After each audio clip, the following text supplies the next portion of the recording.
Welcome to Total Saints FC Delivery Podcast. My name is Ben Stanfield, at Ben Standards on Twitter, and I'm the host of Total Saints Podcast. You can find Total Saints Podcast on Twitter at Total Saints Pod. Hey, I'm John Bailey from Saints FC Podcast. If you want to follow me on Twitter, it's at Saints FC Podcast.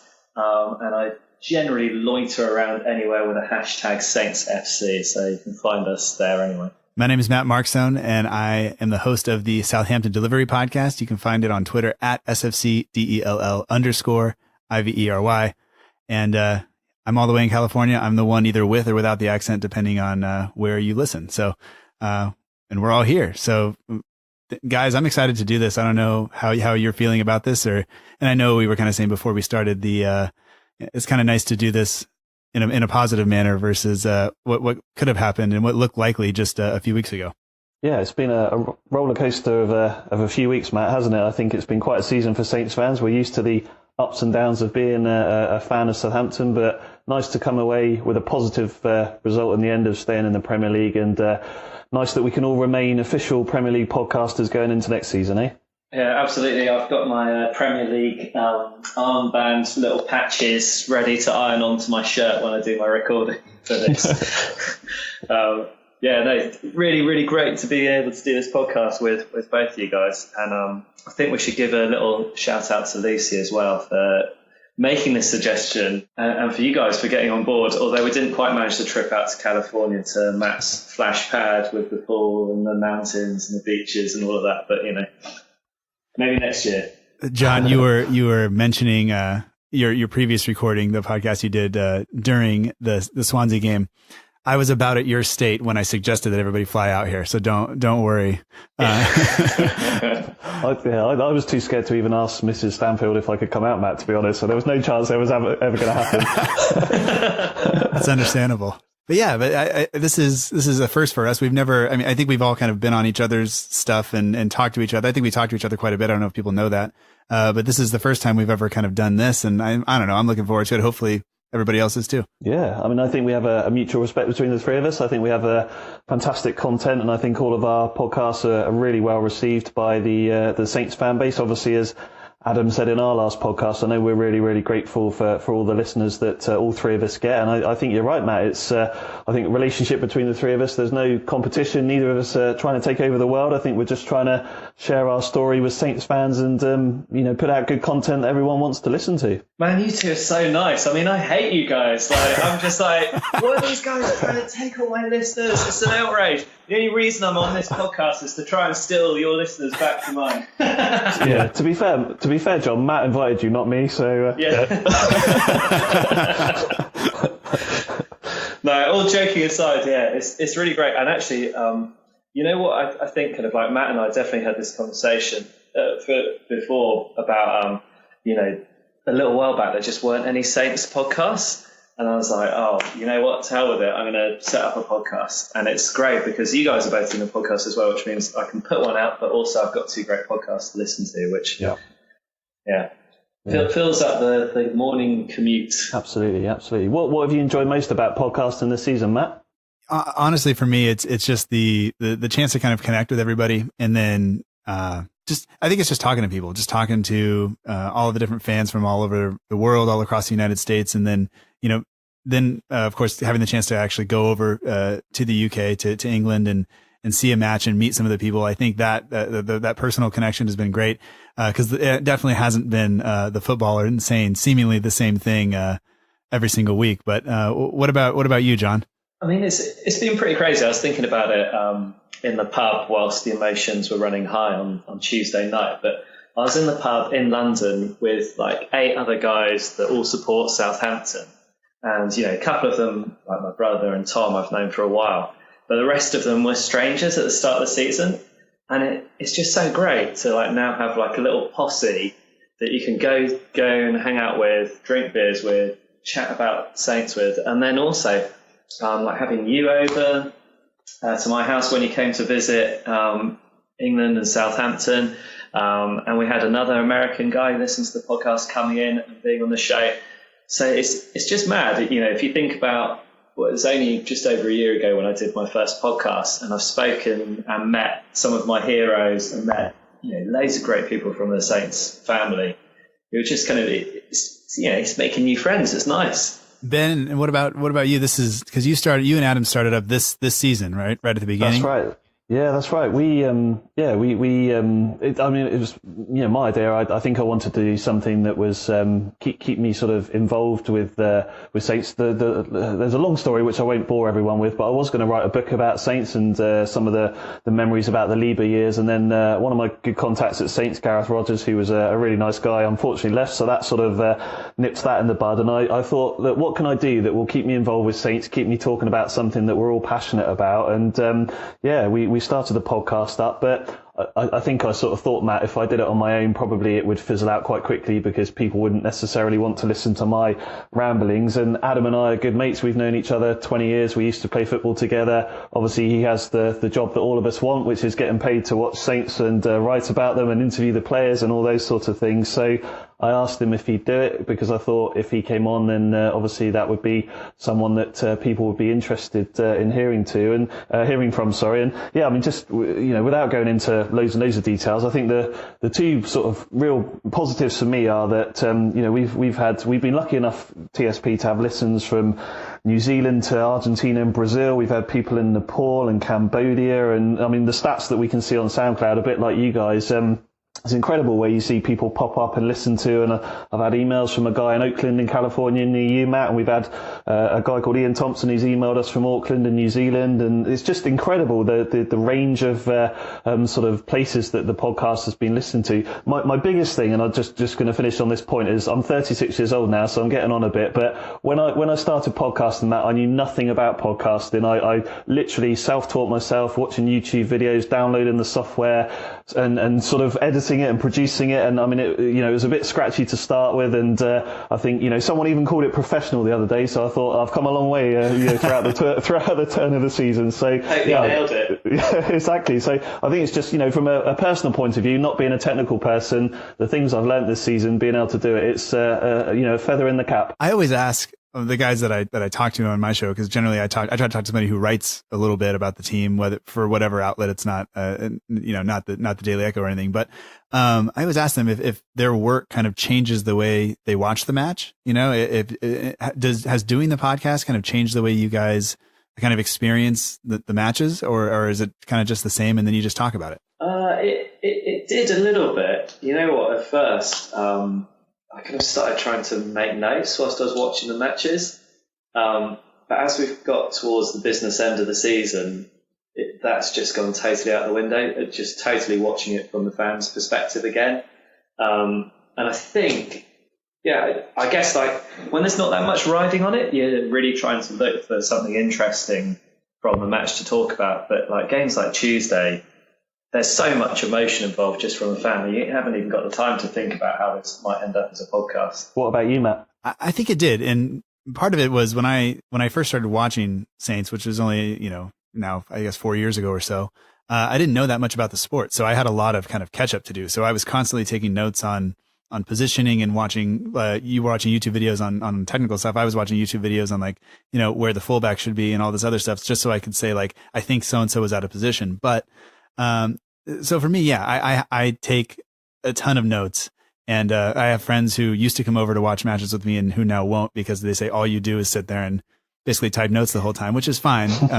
Cause most of the time it's early in the morning and I don't really want to talk to them anyway. So, what about you?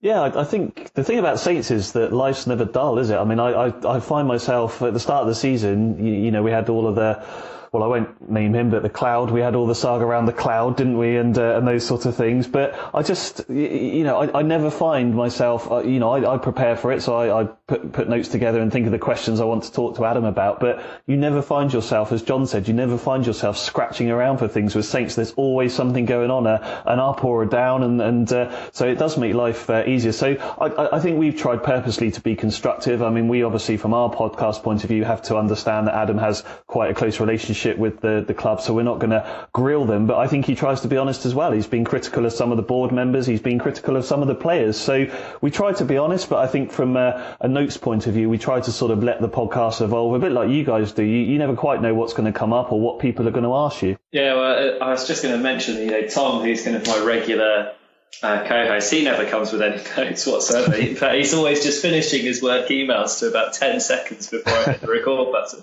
So he's got, whatever I have written down as my agenda or the things that I'm going to try and put out, he always throws some extra bits and pieces into it. Or just trying to practice saying Dusan Tadic, for example. Yeah, I know. But, we've got a drinking game out of that now. So. Yeah. He's onto it, though. It's not as much fun anymore. Did you guys struggle with anything this season in particular, kind of as you were going through the season? And I know for me, one thing was kind of, it seemed for large portions of the season, like I was asking the same questions, getting the same answers, saying the same things kind of week in, week out. Did you guys experience anything like that? I think it's hard not to be in that situation, Matt. I think the thing for me, and again, it'd be interesting to get your two views on this, is the motivation. You find yourself thinking, oh God, it's Sunday night again. We've just lost 3-0 at Newcastle. It was an absolute shambles. I've got to try and spend an hour and a half talking to Adam about this. It's then going to take me 2 or 3 hours to edit it, and all. It's time in my life I'm not going to get back. And I think that was the thing. It was trying to be committed enough through the season, knowing that as a football fan there will be ups and downs. But yeah, I mean, I think that was the real challenge. You just felt every week it was, oh God, we got to talk about another defeat, another poor performance, those sort of things. And it's nice, as we said at the start, to be able to now sit here talking to you two and be able to sort of have some positive light at the end of the tunnel. Yeah, and picking up on your point there, Ben and Matt, of course we were saying the same thing over and over again because the club just wouldn't wake up for ages, and we kept on trying the same thing over and over and over and over again. Of course we're going to say the same thing over again. I'd sit here, I'd chat to Tom and be like, well, this is what's gone wrong. 2 weeks later, we'd sat here again. Well, it's exactly the same stuff that has gone wrong again. I mean, how many times have we said, Cedric at the back post? How many times has it not been winning headers? How many times has it been misfiring strikers? Yeah. I mean, yeah. If Saints had kept things, a little bit more varied, maybe we wouldn't have said the same things over and over again. But yeah, I think it was inevitable with this season. And I think we're going to get onto this a little bit later when we get into the kind of meatier stuff in the podcast. But it was how we and everyone we spoke to about Saints could see something that our board couldn't for such a long time was very frustrating. Yeah. And made for some very repetitive podcasting as well, I'm sure. It did indeed, yeah. I was going to ask you to. I mean, obviously we'll get into a few more questions, but in light of what happened with Saints in the end, and I was thinking about this yesterday, do you think whilst they did take quite a while to change the manager, that in the end they actually just about timed it right, bearing in mind we built some momentum right at the right time there, or are we all agreed that it was probably 2 or 3 months later than it should have been? I disagree with you on that one, Ben. It was a question rather than a comment. Oh, right. Yeah. Okay. You should have gone at Christmas. That's my view. Yeah. So yeah. Well, absolutely. Well, in that case, I totally agree with you. I mean, okay, because you can look at Swansea and you can say ultimately they've gone down, and for a while it looked like they certainly wouldn't. Carvajal seemed to come in at the right time, get them playing really well. I think they beat Arsenal and Liverpool back to back. And, they flew up the table for a while, and then in the end, it's all kind of petered out. And they had the run-in that everybody wanted, and they've ultimately failed to get over the line.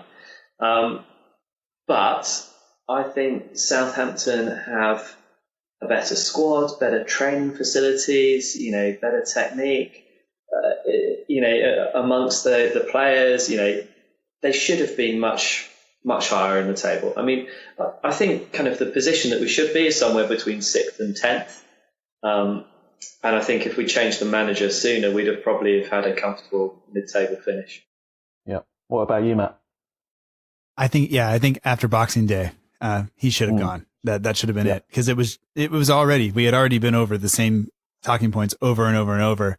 And then the players just didn't show up. And I was saying most of the season, if we're not, clear of the relegation zone by March, we're not going to make it, and I never, it wasn't until after the Chelsea match, not the semifinal, but the Chelsea match at St. Mary's.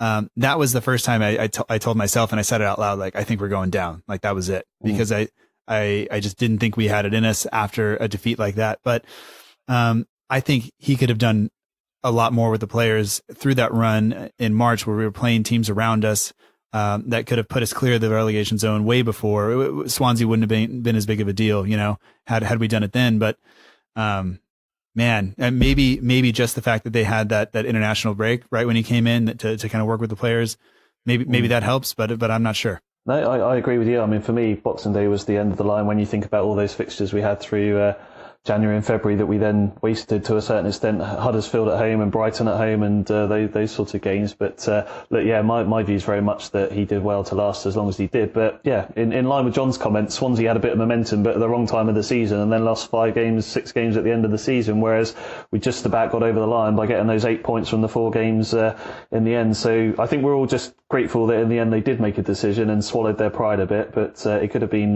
messy otherwise, couldn't it? Yeah, absolutely. And it's funny, Matt, because you mentioned that it's that game against Chelsea when you thought, right, that's it. Saints are going to go down. How are we going to bounce back from that? But actually, there's the games against Arsenal and Chelsea that made me believe that we might just be able to do it. And, I went to the game at the Emirates and it was great. Having come off the back of those 2 awful 3-0 defeats, with Newcastle and West Ham, where we were absolutely abject. That game at the Emirates, we showed enough that we had kind of like enough quality, enough fight and drive that we could, against weaker opponents, get the wins that we needed.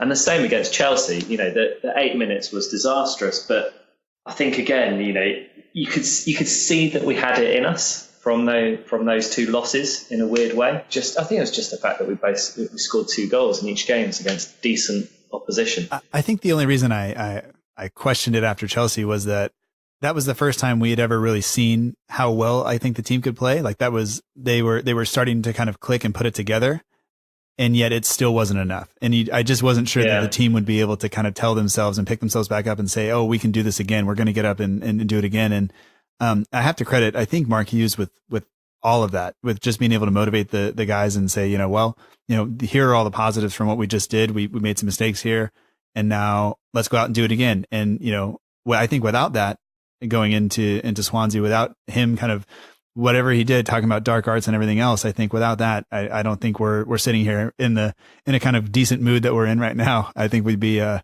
little bit more dour. You're right. I mean, I think you think of the Chelsea game. I mean, it was how many times they could pick themselves up again from managing to throw games away, and even the Everton game. I mean, we were all gutted by that, all of us. Heartbroken that they could let a goal. But you saw Hughes. He was on the pitch. He was grabbing them by the scruff of the neck. Get your heads up. Come on. He knew they had a massive game on the Tuesday, and I think he deserves a massive amount of credit for me. He's united the club in terms of bringing the players back with the fans and the fans back with the players. And whatever happens now with him and the job, which obviously we're waiting to find out at time of recording, from a managerial point of view, there was lots of people saying, I remember Mark Schwarzer saying on the debate when he first got the job, the debate's a Sky Sports show over here, Matt, saying he wasn't he expected Hughes to be this tough character, and when he was in the changing room at Fulham, he was nice and quiet and gentle, and you wanted to see a bit more fight and spark from him. His nickname's Sparky after all, but for me, he's done a fantastic man management job, and I think that's one of the reasons that they have got over the line. He's lifted these players and made them believe. Yeah, I'm totally with you on that, Ben. And one of the things that we were questioning in our kind of slightly intoxicated state on our Tuesday podcast was if it was the kind of altercation between Mark Hughes and Boo Fowl that actually kind of was part of the kind of the turning point in the season.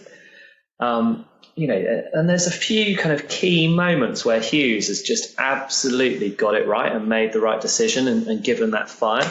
So, I mean, there was not accepting Boo Fowl, being Boo Fowl, loads of talent, but ultimately, we've all seen what he can produce on the pitch, and we've all seen what he can do when he can't be bothered. And there's also kind of, if you think about the game against Swansea, when Bednarek was knocked out, and Hughes could have made a decision there. He could have brought on McQueen earlier, and he made that decision to bring on Gabbiadini, which was a high-risk thing to do. And those kind of like two things, and then obviously using the kind of bus incident and the hotel incident all to fire up the players, just show the sort of leadership that we've been absolutely lacking. We've sold all the leaders on the pitch. I was very lucky to be invited to meet Maurizio Pellegrino earlier on in the season. And he was a really, really nice guy, but he didn't come across as a leader at all. And that's just what the players needed. They just needed someone to kind of bring them all together and push them in the same direction. And Hughes just absolutely did that. He has leadership in buckets, as far as I can see. I don't know. The Stoke fans seem to absolutely hate him, and maybe if he does stay for a few years longer, we might end up in that position. But at the moment, you look at him, and he's brought all the things that we've been lacking at the business end of the season, and just got us over the line. What would you do with the managerial job now, Matt? Would you give it to Hughes, or would you be looking for someone else? I think he's earned a shot, and I wasn't totally convinced when we hired him, and that was mostly speaking to Stoke fans, Man City fans, people who weren't really impressed with his track record, and I think I did an episode where I kind of tried to talk to a bunch of different people about that, and I got really mixed kind of feelings, because it seems like a lot of Saints fans were really happy with him, and to be honest, like kind of deep down, I was. He seemed like the kind of guy that would just wake everybody up. Like he wasn't going to put up with some of the antics that we had seen elsewhere. And you just kind of think back to the summer. Had he been in place, how does Van Dijk, how does that situation go? What's the conversation between Hughes and Van Dijk versus the conversation that happened between Pellegrino and Van Dijk, or Puel and Van Dijk? But I think he has to be given some time now to truly try to develop the guys and maybe bring in a couple of players. And I am a little worried if you look at kind of what happened with Stoke. He bought some superstars that didn't really work out, and the team doesn't really seem to gel, and they were kind of at each other a little bit, talking about each other immediately after relegation. So I'm a little worried about him in the transfer window. But seeing as how Les Reed doesn't like to spend money anyway, maybe we don't want to worry about it so much. But I think you need some time. And are you in the same boat, or you think we need to go a different direction? I agree with you. For me, Mark Hughes wasn't an inspiring choice when we first hired him, and he's always been one of those managers that I've found frustrating, because he just blames everything. He blames officials, he blames decisions, and actually he's completely turned me around. And I know he's only been with us 8 games, but as I mentioned earlier, I feel that he's united the club to a certain extent, and he didn't have to do. His job was just to keep us in the Premier League. It wasn't necessarily to pull everyone together. I think the two things for me that would be the reason that I would give him the job, Matt, was we need an element of stability at Saints. We've not had that the last 2 or 3 years. We've had a churn of players, a churn of managers. We've now got a manager that wants to be here. And the second thing is that the players seem to have bought into him. As John mentioned there, players like Dusan Tadic, you hear him talking about what the manager's done, the fact that he's got the best out of him. What hard work is that going to undo if they now say, look, Mark Hughes isn't the man that we want, we're going to bring in Joe Bloggs, so to speak, and then all of that work that he's done in building these players up and getting the best out of them. And I know it is the end of the season, but they would come back with a bit of a spring in their step, I think, to pre-season and be ready to hit the ground running next year. So I don't know about you, John, but for me, he'd be the man that I'd give the job. Yeah, I think you have to, really. I think he's done the job that has needed to be done, and you can only kind of judge a person by what they've done in your presence, in your club. Mark Hughes, he totally gets it. Based on that, he had kind of one major task, and not only has he got us, we haven't just survived. He's actually got the players playing together. They're showing a bit of passion. Under Pellegrino, there were times when we were into games quite late against some of the big sides, and we could have nicked more points, and perhaps we were unlucky with a few very last-minute goals and a couple of refereeing decisions. But despite all of that, you never really felt the togetherness with Pellegrino's team. And I think with Hughes, he's got that, and it's important. And you know what? His record at Stoke, okay, so it kind of went to pot a little bit in his last season, but in this season, sorry. But the 3 seasons before that, he finished 9th. And to be honest, I think kind of 9th sounds quite attractive to me right now. I'd take a 9th next season. I'd probably take a 9th the season after that. And then maybe, after a couple of years of consolidating, getting ourselves together again, hopefully starting to bleed a little bit of youth through from the kind of like under 23s, under 21s and under 18s, and picking out some of those kind of bright stars that we've all been talking about. We've seen a couple of like little flashes in Premier League or League Cup games. It'd be nice to kind of like build a bit of momentum in the right direction again. I think, for Puel, it was always going to be hard coming in after Koeman, because that last season with Koeman was just absolutely fantastic. But we've sunk as far as we can go in this division. We can't go any lower in this division without getting relegated. So, let's start pushing the right direction. I think, you've got to give Hughes the chance, and his record's all right. I agree. He wouldn't have necessarily been the world's most inspiring choice. And obviously, if Southampton have the next Mauricio Pochettino kind of waiting in the wings to take over, I'm sure we'd all be delighted with that. But, we're all pretty disappointed when Atkins got sacked. We don't know everything as fans, and but let's see. But I think the board haven't made the right decision with the manager for the previous two times, and so it's nice to see them get things right with Hughes. I guess what I was thinking about, Ben, is you mentioned that it was coming towards the end of the season, and he was able to motivate them, and I guess my question is, like, will he be able to do that? Do you think he'll be able to do that again? And I think you said yes, but John, like, what do you think? Do you think Hughes can do it, or do you think he just had kind of all of the, you're coming in after a coach that kind of nobody liked. You can use that. You can use the fact that it's towards the end of the season, and you're going to be relegated. Do you think he can do it in a full season? I think he can. A full season is a different prospect from like 8 games of relegation battle, where you're going into every game like it's a cup final. You also got to think, some of the players are going to be going to the World Cup. They're going to have an amazing time. I think as a professional football player, if you get to play in the World Cup, that's the peak of most players' careers, being taken to a tournament. And some of them will do very well. Dusan Tadic generally does very well when he plays for Serbia. Maya Yoshida is a fantastic player in the Japan squad. He's a high quality player in that squad. So, I think there's going to be some players coming back from the World Cup. They'll be feeling kind of quite motivated from their experiences there, hopefully. I think Hughes will be feeling motivated. I think he's got a little bit of reputation rebuilding to do. And I think Southampton's it's a good prospect. It's been a terrible, terrible season, but the club is still a decent club. I mean, what are your thoughts, Matt? Yeah, I agree. I think he can do it. Always going to have some questions.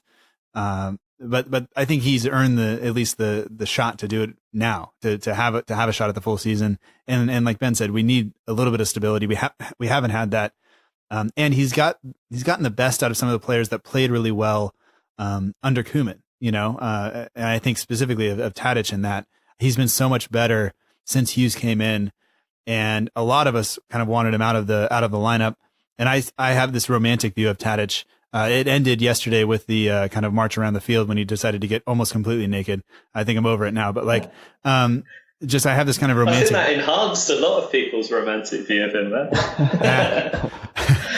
Fair enough. I mean, he, I don't know. I just think back to him and Pella kind of linking up, and him being creative, and just watching him these past few games just not be afraid. I think is when he scored those 2 goals. He just wasn't scared. He wasn't afraid to push, and even if he makes a mistake, I just was really impressed with that. And so if he's going to get the best out of those guys, I think that's what you need to win games. And you just kind of, hope that the 3 center backs can just hold it together a little bit, and hopefully they develop another year and they get a little bit better. And if Alex McCarthy can come up with a big save, every couple of games, I think that'll push us further up the table. What about Alex McCarthy, Matt? A deserved winner of player of the season? Yeah. A little, weird to have a player of the season for a player who only played half, but I think without him, some of those saves that he made, I think we're down. I think he came up big. He's not he doesn't come off to me like when you hear him talk, he's kind of soft spoken and kind of polite. But it's different than when he's out there on the pitch and he's going and actually claiming crosses and doing that stuff. And, all of the things that I've heard you talk about, kind of people that are supposed to do as a goalkeeper is kind of communicate and do those things. Forster never really seemed to do that. And for McCarthy to do that and come up big in, you think about the Everton game, he made that big save. You think about, was it the Bournemouth match that he made those kind of 3 kind of big saves? Yep. Without those, we're done. We're gone. It doesn't matter the Gabbiadini scores that goal or not. But John, how do you feel about him being awarded that award?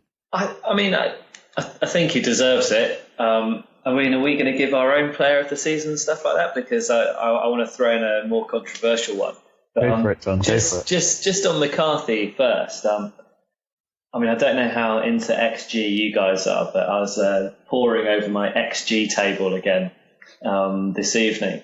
And yeah, the club who have the best goalkeeper in the league, in my opinion, are Manchester United. Mm-hmm. And if you look at the expected goals against, they should have conceded 15 goals more this season than they actually did. So that's 15 saves that you wouldn't expect a keeper to make that De Gea's made, which is incredible. And Southampton, you can imagine when Forster was with us, we were letting in more goals than we really should have done.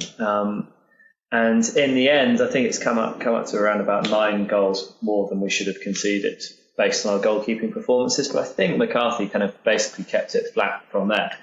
But what I think Alex McCarthy has done is he's come into the team and he's performed as a good goalkeeper, or as you would expect a good goalkeeper to perform. I think Forster's confidence was so shot by the time he was actually pulled out of the team in the end that, anything by comparison was going to look better. And, on top of that, I think McCarthy has kind of got better and better as the season has gone on. And as the whole team has got better in the last 8 games, he's been absolutely fantastic. And he's pulled out some absolutely top draw saves, which you're right, they've kept us in it at really, really key points. But that's what your goalkeeper's there for. He's supposed to keep you in it at absolutely key points. And it was great to have him in there. For my controversial choice of player of the season, it's actually going to be Dusan Tadic. Adam Leach suggested that as well, John, yeah? Did he? Okay. Yeah, he did. Yeah. That was his player of the season, yeah. I think Dusan Tadic is a very, very frustrating player to watch. And, I was at St Mary's a couple of times early on in the season. And I was pretty frustrated with him.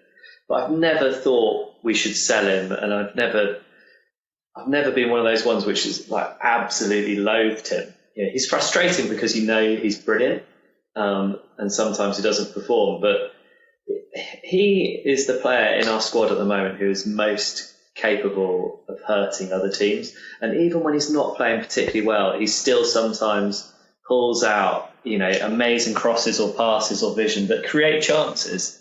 And if you look at all the games pretty much that we've won this season, he's had a contribution in them. And I just don't think you can ignore that. I think if we didn't have Dusan Tadic in our squad, we absolutely definitely would have gone down this season. There was an interesting stat I saw. I know you're close to the Opta guy, John.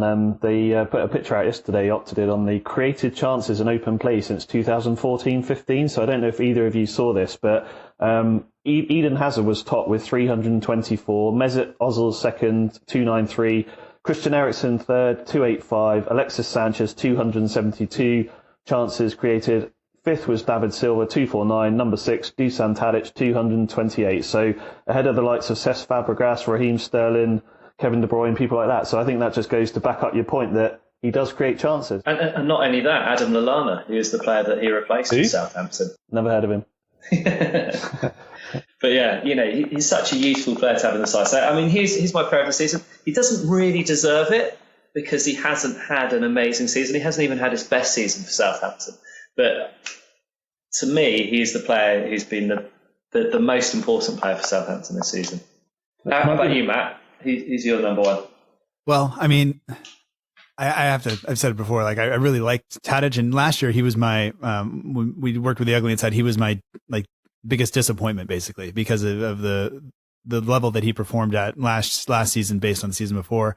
But like you said, he is so talented. He is so good. And he really is the guy that's going to kind of push us to win games, whereas McCarthy is going to keep us from losing, I guess.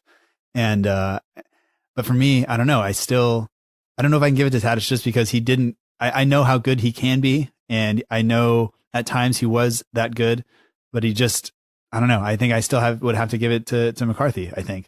And Ben, Ben, who's yours player of the season? So yeah, I did vote for Alex McCarthy, just because of everything we've mentioned. But look, if I had to give a shout out to one other player, I think it would be, and I'm sure Lucy's listening, so I'm going to try and pronounce this right. It would be Pierre-Emile Højbjerg. For me, he's just epitomises what you want to see as a fan, in that he just gives 100% every time he plays. He isn't the best player technically. I mean, his shooting's probably worse than mine, to be honest with you. But I just think he's one of those players that he's earned his place in the team this season, and you can see him being a future Saints captain if he stays at Saints long enough. I mean, you saw his passion after the Swansea game. So I think you look at McCarthy, you look at Højbjerg, you look at Tadic, even players like Perils have had a half-decent season, but outside of that, there's not really a lot to shout about. So I think there is those 2 or 3 players really that just stand out above anyone else, and he would probably be the one player that I would say, if we had a most improved award, it would be him. I could get behind that. I could see, I would be happy with him winning kind of any award that was rolled out other than,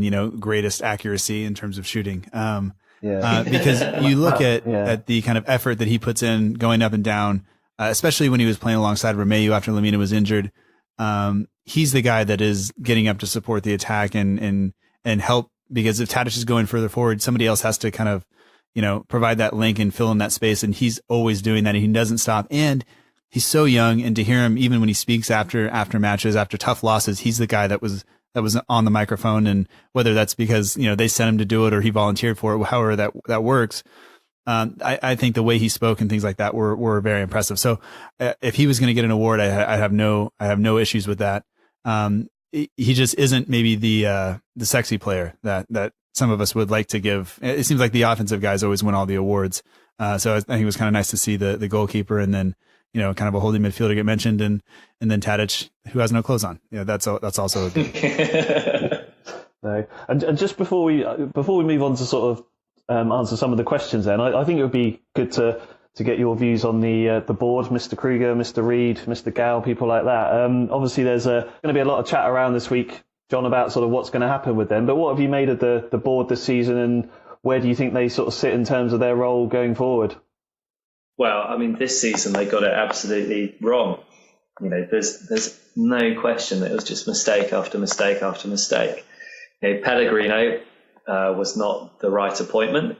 Perhaps they'd seen things with his previous performances that they thought things weren't going to be like they were. But there were some people that aired a little bit of caution at the start of the season. They mentioned that Pellegrino, whilst he had secured 8th, with an underfunded side in La Liga, they'd only scored something like 40 goals in the season. So it was never going to be, free-flowing attacking football, which is kind of the title that he was brought in under. So, I mean, that seemed to be the first major mistake. Sticking with him for so long was another really big mistake. How they dealt with the Virgil van Dijk situation, again, was a big mistake. Ralph Kruger's interview around Christmas time, I think you can pick about 7 or 8 mistakes out in that one interview, calling us a small club, blaming it all on Virgil van Dijk anyway, saying that they were going to stick with Pellegrino and they could see things were turning around. I mean, it was just littered with statements that you just do not make if you're kind of publicly heading up a club. Thankfully, they finally made the change. But to be honest, I don't think they had any choice at that point. I mean, Ben, you live north of the border now, so probably that Newcastle game's your closest Southampton fixture. You were there. Yeah.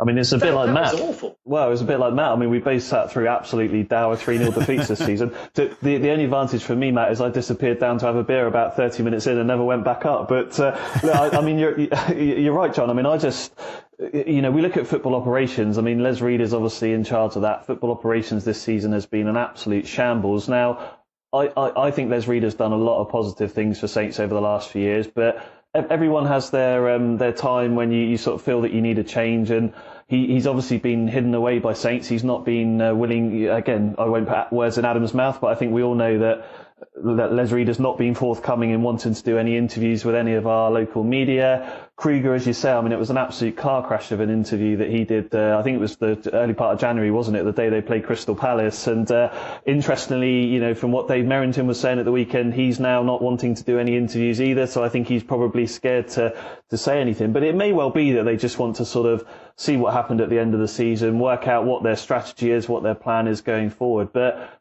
for me, John, I think the concern is that, and Adam Leach made a really good point in his verdict today, is that there was a really positive atmosphere around St Mary's yesterday. Everyone was behind the team and supporting and cheering, as fans should do. Now, that was possibly the chance to really get the point across and say that we are okay that we've stayed up, but we want changes. Now, are they going to sit there? They were all there yesterday. We saw them all on the telly, and Krüger and Lieber and Gow was there. And are they going to think, well, it seems okay, everyone's happy, we've survived, we can just crack on, and no one needs to take any accountability? And for me, Matt, that is the issue. I don't know about you, is that will people now accept that this has been a complete shambles, as John said? People need to take accountability for that. And if heads need to roll, then heads need to roll. Yeah, well, I think heads needed to roll after last season. After the appointment of Puel, the kind of lingering around in the summer, and then I think getting rid of Puel was the right decision.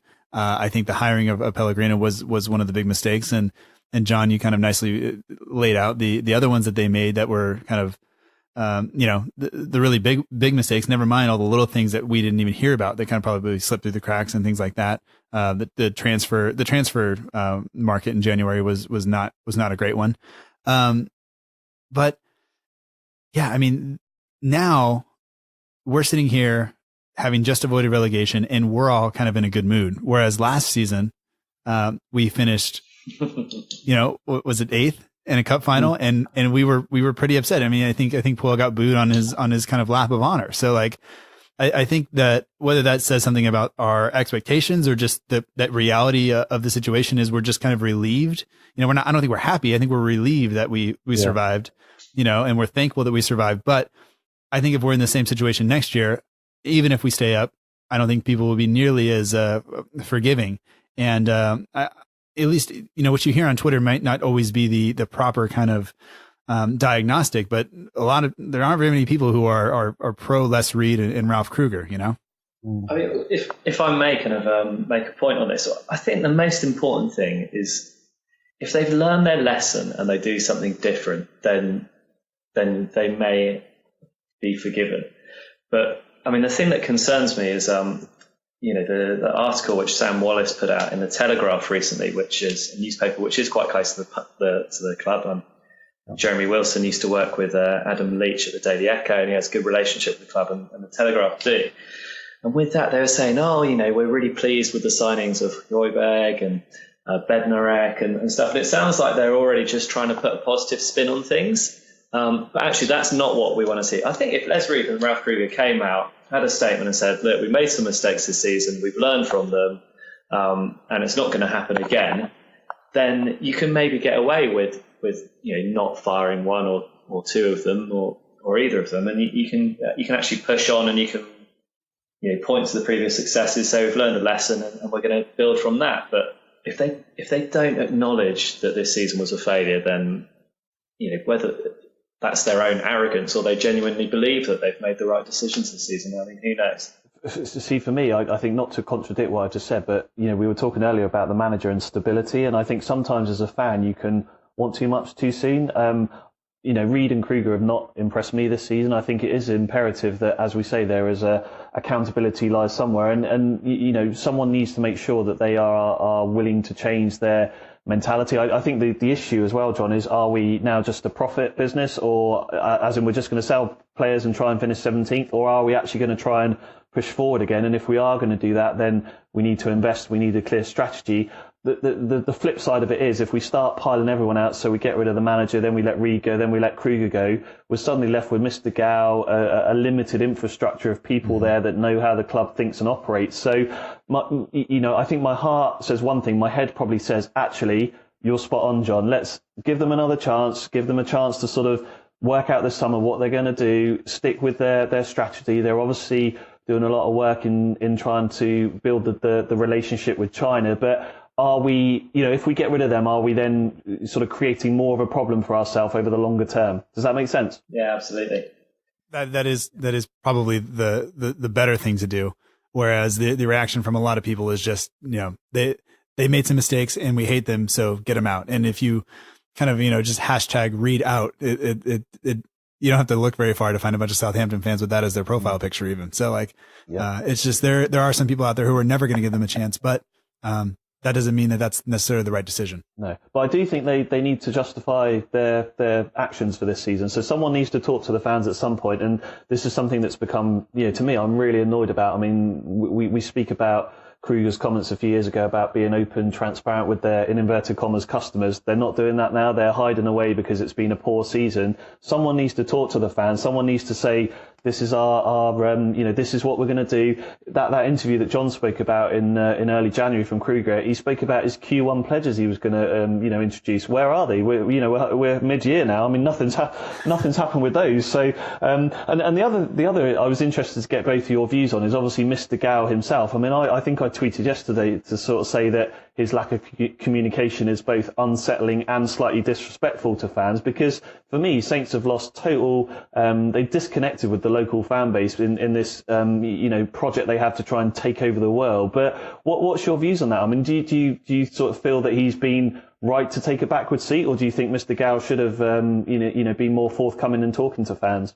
I just have no idea about anything about him. Apart from the fact he failed the Premier League fit and proper test the first time round, which is quite worrying considering that pretty much any oligarch or terrorist can pass that first time round. That was a little bit concerning. Just some sort of statement I think would be great, and I think we probably will see that this summer. Once the dust has settled, I think we're going to hear from him this summer. If we don't, it's just totally bizarre, and you kind of really question why on earth he's got involved with the club at all. But I would expect that maybe Kruger and Reed said that don't go in saying all these kind of crazy promises whilst we don't know what the situation is going to be next season. But we do now. We're still a Premier League club. I'd fully expect some sort of communication coming from him in the next month. What about you, Matt? Just watching him, you see him on TV, he looks like he has no idea what's going on. He sat there between these two, giant men. And there was a picture of him last night at the awards banquet, or, as we're recording this on Monday, so Sunday night's awards banquet. And he's standing and he's shaking Alex McCarthy's hand. And he's just I was shocked at how tiny he was. I'm not a big man, but like he is tiny, but on TV, he just looks like he doesn't have a clue. And I think that might be the truth is, maybe that's why we haven't heard from him. Maybe he doesn't I'm sure he understands relegation and all that stuff, but maybe he just doesn't quite, kind of sitting down at St. Mary's going like, oh no, this is what I bought. This is what I'm in for. And, I think it's going to take an overhaul in terms of, some investment and some strategy going forward. I have no doubt that they can sell tickets and shirts and everything else in China and in America and elsewhere, as long as they remain in the Premier League. But I think if we're going to actually, do something in the Premier League, I think there's going to have to be some serious questions that have to be answered. Yeah, no, I think you're spot on, and it will be interesting. I mean, obviously Saints, it's not been announced yet, but Saints are going to tour China in July, I think. So there's obviously going to be that relationship. So it'll be interesting to see what comes from that. But for me, he needs to really sort of decide what his plan is for Southampton Football Club and communicate that to all of us, because we're keen to know. Guys, I think now is the time to move on to our listener questions. Matt, I think you're at work. How long have we got you for? We've got another half an hour? Got a half hour, yeah. Okay, because we've got some really good questions from our listeners, so I think we should get stuck into them. I think we were just enjoying the conversation. But yes. I know. I mean, this is the problem. Once you get us talking about Saints, I could record a 12-hour podcast if I needed to. Yeah. No, I think you're right though. So let's go ahead and do that. And, I think one thing that I've learned about podcasting is you're never going to cover it all. Like just when you think you did, you get off and you're like, that's what I forgot. But, here's a good one. Yeah, go ahead. I've got a good one to start us with. So this is from at Saint Mike B. So thanks for your question, Mike. Right. You are the new manager of Saints FC and have been told you need to reduce the wage bill. 4 first-team squad players need to be moved on, and the choice is yours. Who goes and why? Matt, let's start with you. Start with the tester. 4. Oh, man. Well, Carrillo, Buffal. First-team players who I think Bertrand is going to go. Not that I want him to, but I think he will.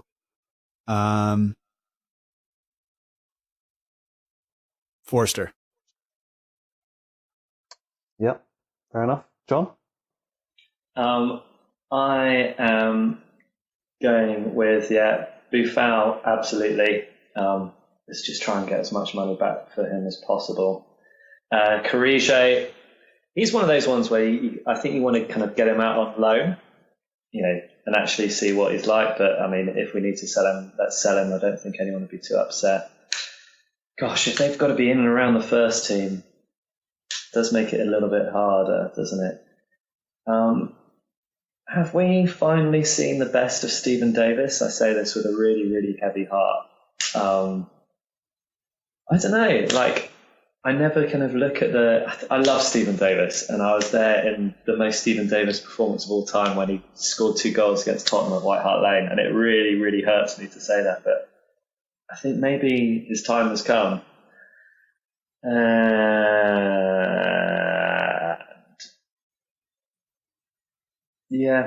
Maybe Big Fraser. Mm. Although I'd love to see him back at his best. He was such a good goalkeeper before. So Ben, it's on you now. Yeah, no, I think you've ticked most of the boxes. I actually have 5, which is really bad, isn't it? But yeah, let's hear him. I could think of loads. Yeah. No, I had Stephen Davis for all the reasons you mentioned. I think he's been a great servant to us. 800 grand, I think we spent for him. He's been fantastic value for money. Buffal, Carrillo, Forster, I kind of agree with you. I think if we can keep him at club and he can push McCarthy again and get his confidence back, then he can be a good goalie. But I think he's one of the top earners at Saints, and for me, McCarthy is the standout number one now. The other one I had is Cedric. Again, I think he's done a good job for Saints, but I don't think he's irreplaceable. And he made some comments earlier in the year that he'd obviously been discussing trying to move on last summer. I don't think he's the sort of player that we would necessarily miss. I don't think he's been great going forward this season. I don't think he's been great defensively. So I don't dislike him, but for me, Cedric is another one that I think we could lose and probably replace with someone pretty easily at right back. Yeah, I'd agree with you there. Yeah. If I can just say one thing, it's not that we were kind of talking about reasons they should go. I think Buffal's just attitude. The fact that Carrillo can't score, that's our record signing, can't seem to do anything. He just doesn't seem that good. And I kind of think it would be easier to lose Cedric than Bertrand, I think, but I have a feeling, and maybe it's just because people talk about it, that he might be looking to actually move this summer. It seems like it comes up every summer, but we'll see. So I don't know. And the one thing I'll just say on Carrillo, I know he's become a bit of a mock, within the fan base, but I genuinely think he has tried 100% when he has played. After that game at Newcastle, he was the only one that put himself around. So I know he's become this sort of character of being an absolute waste of money, and I think we're all agreed it was. But I wouldn't criticise him for his lack of effort. I think it's more lack of technical ability. Mm-hmm. For him, it's death by association, isn't it? He was Pellegrino's man, and nobody wanted Pellegrino to be here at the time. What's quite interesting, kind of follow-up question from Charlie Hawkins, literally on this point, saying, why don't we seem to get the best out of our most talented / creative players we've had in recent years? Thinking about Buffal, thinking about the record signings, how come we've had so many flop record signings? When we do spend money on people like Gaston, like Buffal, going back, what's the name of that Italian guy who became a rock star? Osvaldo, yeah. Well, why is it that these players don't fit into Saints? It's a hard one. I think obviously most of those players you mentioned there have come for big money, so they've come with a reputation. I think always it's hard to adjust to playing in a foreign country, isn't it? The Premier League is renowned for being tough and competitive, and you obviously have to. There's that joke about playing away to Stoke on a cold February night and Tuesday, and being up for it and those sorts of things. But I think do that next season. Well, that's true. This is the season to go big on the signings. We can get some creative players we like. Well, exactly. I mean, I think you look at Gaston, you look at Buffal, you look at Gabbiadini to a certain extent. They've got that element of laziness about them. But then you look at players that have done well here. You look at the Manes, you look at some of the centre backs that have moved on. So I think it is horses for courses. You obviously with Saints go on about this black box and this wonderful data storage site that they have that's analysing players right around Europe. I guess it's like any football team, isn't it? That you're going to get some players that fit. You look at the recruitment at Stoke. Again, we're talking about Stoke, but some of the players they've signed, very few of them are clicked. So It's a hard one to answer, Charlie. I mean, there's no easy option. I think you're just either going to get a player that is keen to come in and prove themselves because they will use club as Saints as a bounce club, but you're also going to get some players that want an easy life and they're going to come and expect to just succeed without really trying. So I'm sure they all have their reasons why they do it, but who understands modern footballers? I don't, certainly. So I think that part of it, at least in recent years, is I think you look at Gabbiadini, you look at the system he was kind of brought into. The injury kind of hampered him and took all the wind out of his sails, but none of our attacking players have done well the past couple of seasons. I think simply that is down to kind of the system and the mentality that both of our previous managers kind of had. I can't speak to guys like Gaston and stuff like that because it was a different system, and that was something that I think a lot of our attacking players now would have thrived in. You think of Redmond might have been really, really good under somebody like either Pochettino or Koeman. Just his ability, his pace, and maybe a little bit of work on actually hitting the target and things like that. That would have been great. But I think the system that we've instilled kind of over the past 2 seasons has largely kind of restricted a lot of our more creative players, and I think that has contributed to them just kind of becoming disenchanted with the entire experience of being on the South Coast. Right, Lucy asked the question, so bearing in mind she put the podcast together pretty much, we should probably make sure we ask it, even though she didn't use the hashtag, so she should be disqualified really, but there we go. So, Producer Lucy. Right, well, exactly, yeah. So Lucy asked, who would be your top transfer target for Saints this summer, and if you're going to dodge naming specific individuals, which position? John, start with you on that one. You know what, I mean, Sessegnon. He's been so exciting. I'd love to see him come in. Fulham left winger. I think he could be kind of Mane-esque. But to be honest, I think we maybe have waited a little bit too long for him. We perhaps could have brought him in January. But I imagine most of the big teams will be alert to him. But he would have been my number one target. Matt, what about you? Anyone particular? Well, going with the same position, and I think we're in the same spot with Promes, or Promise, however you pronounce it. I think he's going to be now looked at by a number of clubs, and we may not be able to compete, but I think it's kind of same thing. Lots of pace, can score some goals. And I hate to say that because Redmond has looked decent out there the past few weeks, but he just still seems so raw. And I think we would be getting a better player in either Sessegnon or Promes, versus Redmond, which doesn't mean that I dislike Redmond or anything. I think those players would be better. And I don't know, but I also worry a little bit about the center forward position. If Gabbiadini goes, if we're relying on Austin as our number one to stay fit, I think that's an issue. If his backup is Carrillo, I have an issue. So maybe center forward, but if I could pick just one and make sure we got him, I would say Promise. For me, I agree with what John said earlier. We're lacking leaders right across the pitch. So anyone that we can sign that can bring that sort of leadership into the team would be good. Centre-back position, I think, is somewhere that we need to strengthen. But I've got 2 players, actually, two different positions. One of them is quite glamorous. The other one's not. So Kieran Tierney at Celtic, left back, really, really good player, a bit like Sessegnon. If Bertrand moves on, and I'm a fan of Matt Targett. He's a Saints fan, so for me, he'll always have that bond and that passion to play for us. But I think if we could get Kieran Tierney from Celtic, obviously he would be looking at moving on from Saints to bigger things. But a couple of years, he's very attacking forward. The other one, this is going to sound so unsexy, but I'd really love us to try and sign Sam Vokes. And I know everyone's probably going to switch off about now, but he's one of those players that he'd offer us something different up front. He's a big physical striker. He loves a header. So similar to Charlie Austin, but he tends to keep himself a bit more fit. And he's a Saints fan, so we know that. We've seen him at Anfield cheering on Saints, so he would play with his heart on the sleeve. So I think if we'd gone down to the Championship and I was head of recruitment, he would have been someone I've been trying to look to bring in. So he's maybe more of a Championship striker, but yeah, Sam Vokes is someone that I've always admired. I think he just puts himself around and gives you something a bit different out there. I know Tom Parker would be with you there just because it would give him more opportunities to tell the anecdote about his mum knowing Sam Vokes' mum, Penny Vokes. So, there you go. That's meant to be enough for him. But yeah, no, I see where you're coming from with Vokes, actually. And maybe Vokes is the player that we should have got instead of Carrillo. But yeah. All right. So how many transfer targets could Matt target if Matt Target could target transfer targets. Target transfer targets. Yes. Well done, Matt. Thank you, George, for that. And that leads us into a question kind of about Matt Target. Although, George, I struggled to find that because you did not use the hashtag. We're going to keep calling everybody out who didn't because it's fun. But a guy by the name of Great State, he's at @great_state, said, which player or players out on loan do you want to come back into the squad for next year? And Ben, we'll go to you first. Is there a guy out on loan that you would want to come straight back into the team and maybe have a starting position? In short, there isn't. I don't think there's anyone that's out on loan that is good enough to break into our first team at the moment, but that probably says more about our academy, to be honest with you. But the one player I do love, and I've loved him ever since he first started playing for Saints, is Harrison Reed.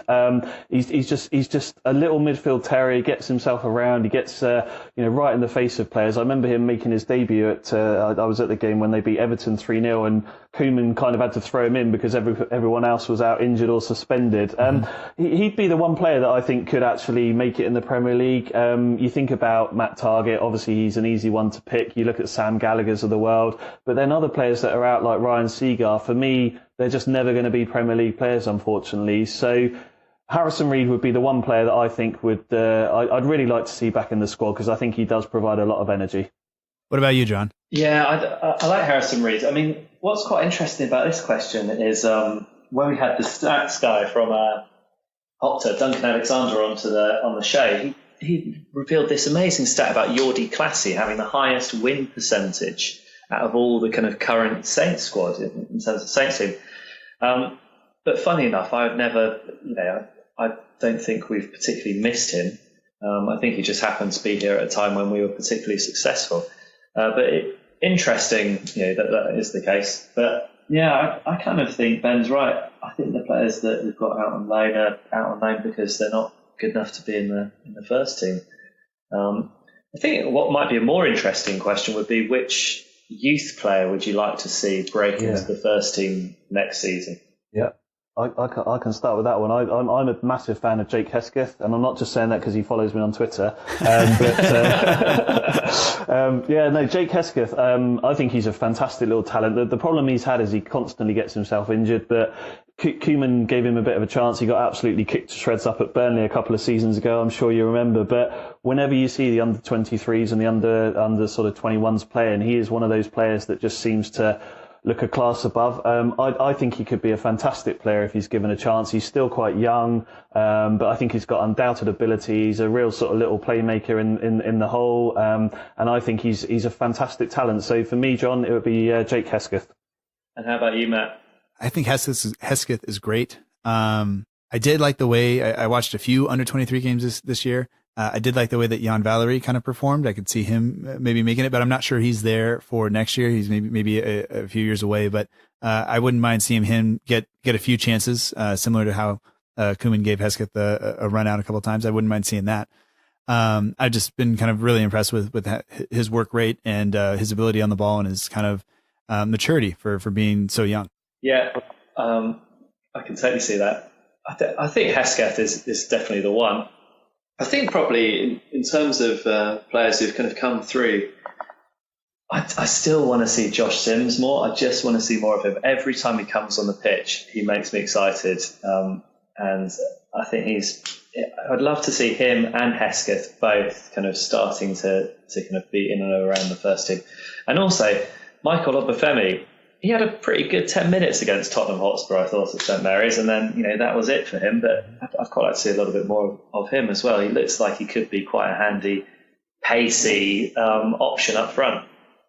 Right, the next one, at H_Tizard, so I'm assuming Harry Tizard, bearing in mind it says Harry next to it, and good on Harry, he's used the hashtag, so well done Harry, brownie points for that. Due to this season being so poor for Saints, how much do you think it will impact the quality of player we will be able to attract this summer? What do you reckon, John? I mean, you said earlier Saints are still quite an attractive proposition, I would have thought. I think they are, and I think I mean, what's quite interesting is that agents were starting to throw their toys out of the pram a little bit after the Van Dijk thing. You know, when Saints tried to hold on to Van Dijk, and they said, well, you know, the agents like to bring players to Southampton because they know they're going to get another transfer again in another couple of years. So, you know, there's a lot of money to be made. The players get their stepping stone. I think we're probably going to go back to using that as our way of advertising. It doesn't look like we're in the position to break into the top 6. So I think realistically, most players, if they haven't had an opportunity to play in the Premier League, will be very attracted to come to Southampton, get a chance to show off their talents, and then hope to make the step up. So I don't think it's going to make much difference in terms of our recruitment.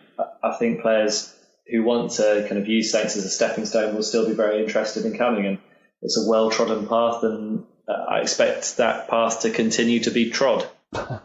What about you, Matt? I guess the managerial situation probably plays a part in that as well.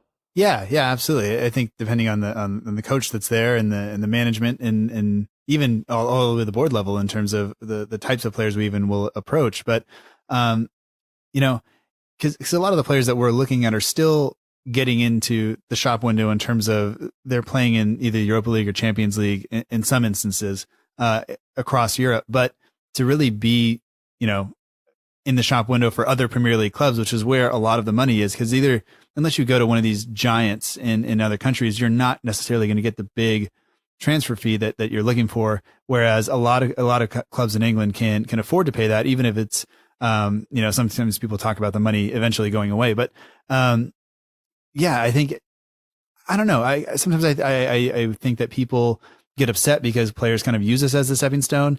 And then when we don't have the players that are using us as a stepping stone, we just ridicule them for not being good enough. And it's this tough thing as a supporter, because you're not sure, I would like people to give us at least 2 or 3 years. But sometimes you look at people who hang around and don't go anywhere.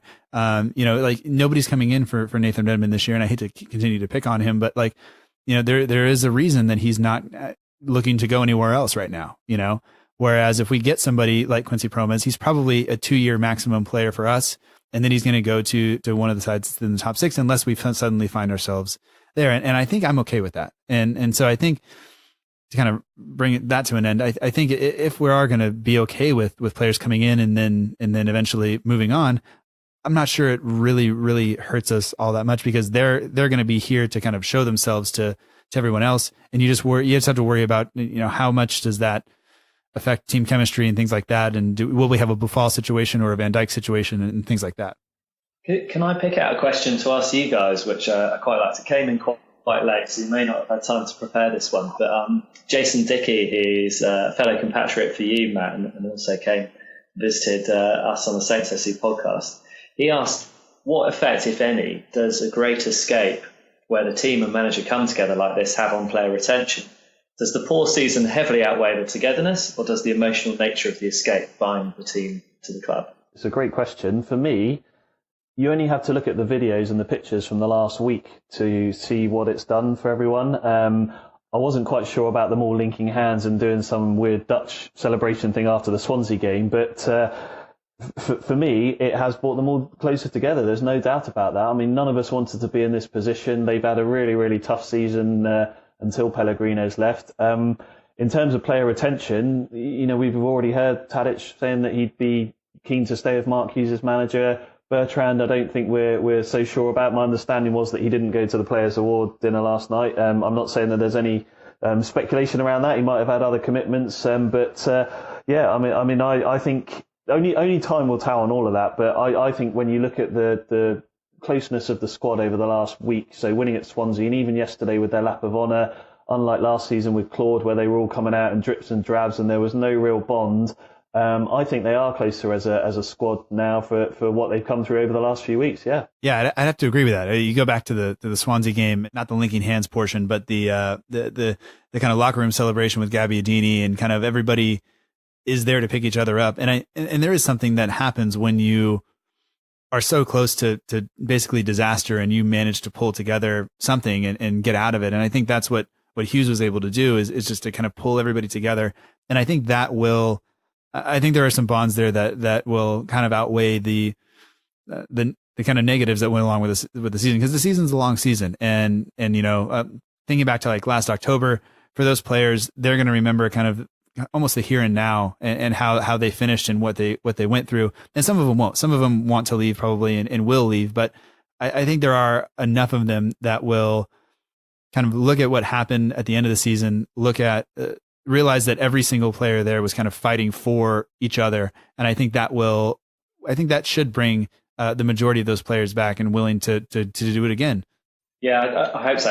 And to Jason, I reckon, the one kind of example that we can pull out here for a team doing a great escape and then going on to have quite a good season next season would be Leicester City. Is next season going to be the season that Saints win the title? I don't really want to sit on the fence, John, but I'm going to say no. I'm just not going to answer. Do we want to do one more? Is that okay? Yeah, let's do. I was going to ask actually, just briefly. I know a couple of people had mentioned about the academy, so I think obviously we can see what happens on that. But I saw a great question from Caroline Emerson today. Caroline is certainly. I know she listens to all of our pods, and Caroline, I think you've been a fantastic, committed listener to all three of us. So it would be a great question to answer from the guys here. So the question was, why do we get so attached to a football club and go through a whole range of emotions because of it? In the short time I have been a Saints fan, I have felt joy, frustration, anger, tears yesterday, humour and friendship. It feels a bit like a family life. Matt, why do we put ourselves through what we do, and why are we all Saints fans? I mean, for me, it is as much about you two, the people that are the other supporters, as anything else. But there is something about the club that just kind of draws you in. And I'm sitting here in California, like, really, I should not be this heavily invested in anything, outside of my family and maybe my work. And I was at work on Tuesday, and Gabbiadini scores, and I go running because I have it kind of over the speakers because I was working, and I go running over to the screen, and then somebody kind of looks in my room and goes like, "Are you crying?" I'm like, "No." And here I am, a grown man, and I am that kind of elated and ecstatic over what the club is. And to be honest, I don't know when I went from just being a fan, just really enjoying watching the team play to having that kind of just ridiculous emotional attachment to the club and to every aspect of it. But there is something about the club, about the players, just hearing when the Saints go marching in at every away game, overpowering everything that the home fans are doing. You think back to that goal in the semifinal when Long scored 2 seasons ago, and you just look at the faces in the crowd and you look at the emotion that was there, and like it's really hard to not be kind of to look and go like, yeah, that's my club, and that's what I love so much about it. But so for me, I think that's it, and I don't know if that makes me weird or what. Not at all. John, what about you? I think that's a great answer, Matt. I think that's a great answer. Yeah, I mean, it's so great, Matt, because the club has kind of connected people like you to me, and we've kind of sat and had a beer together, and you've met like loads of people through, which is fantastic. But I think also kind of Caroline's point, it feels a bit like family life. For me, Southampton, it is family life. It's like my great granddad played for the club, so when I got interested in football, my granny kind of like pulled out these kind of photos and pictures of him kind of playing in 1901, 1902 season or something. And that was amazing. And I went to games with my dad and my brother. At some point I'm hoping to take my son to St Mary's. He's only 3.5 now, but at some point this will happen. But then as well, it's not just family life. You've got all of your friends. Just on Tuesday night, being in a random pub in South London with a group of strangers who you kind of feel like you want to kind of like hug and celebrate with and buy drinks for at the end of the night. I mean, it's just great. It's a whole kind of experience. It's family life, it's friends life, it's entertainment and drama and theatre and all of that all thrown into one. And it's just wonderful. Why do we do it? I don't know. I think humans, we have all this emotion. I mean, we just go into the office and drudge through our days like 9 to 5, and to feel all of these emotions through one thing is just, there's something kind of deep within us that I think that desires it.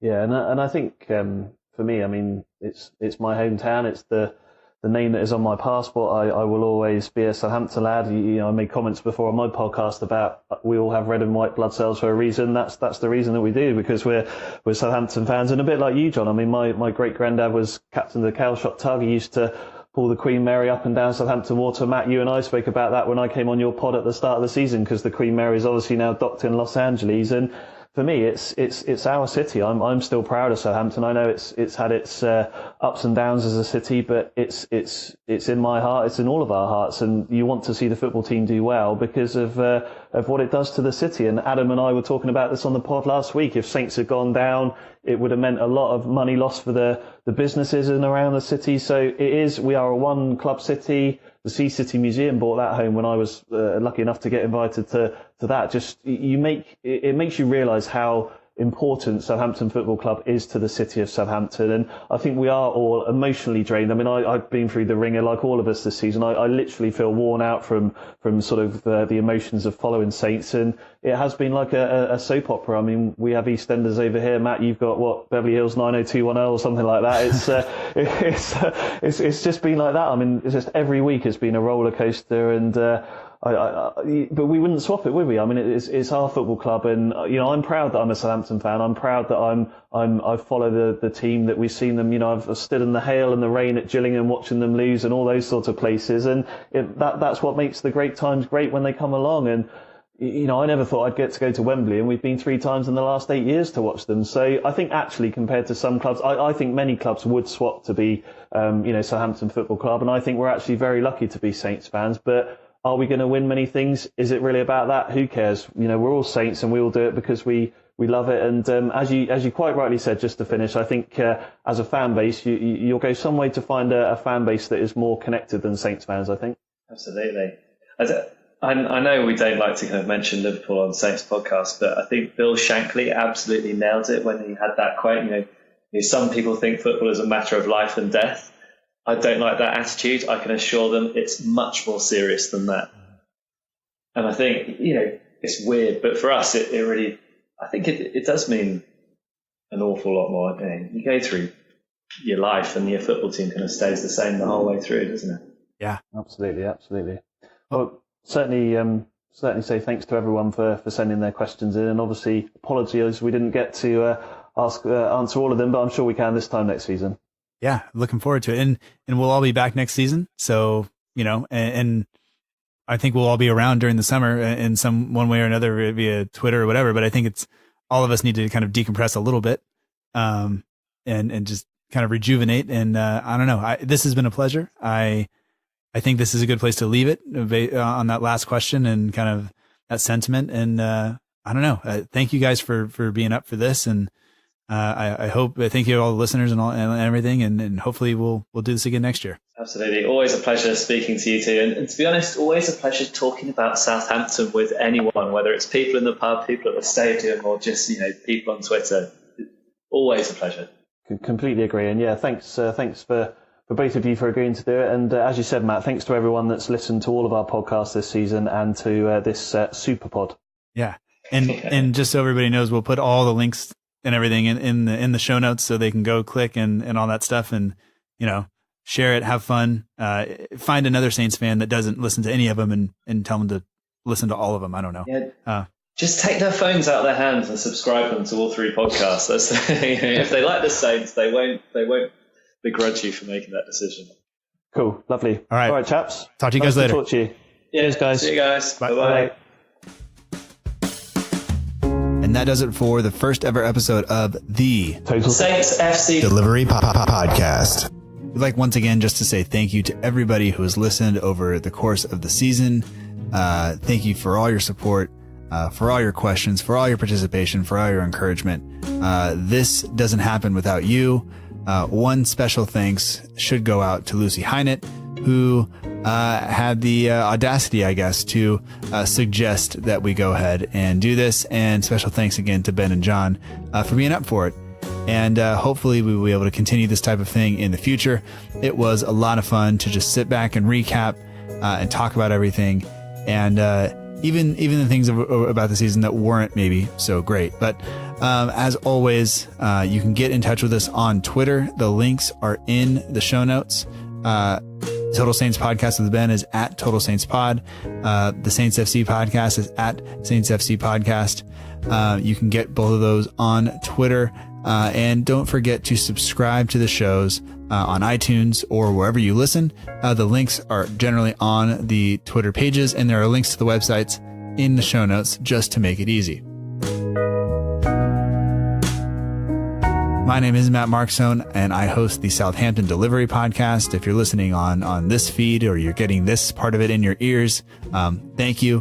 If you have not subscribed yet, please do so. You can do it wherever you listen to any podcast. Once again, all the links are down there, and you can get in touch with me on Twitter or Instagram at SFCDELL_IVERY. We're also on Facebook at facebook.com/SFC Delivery. But for now, the season is done.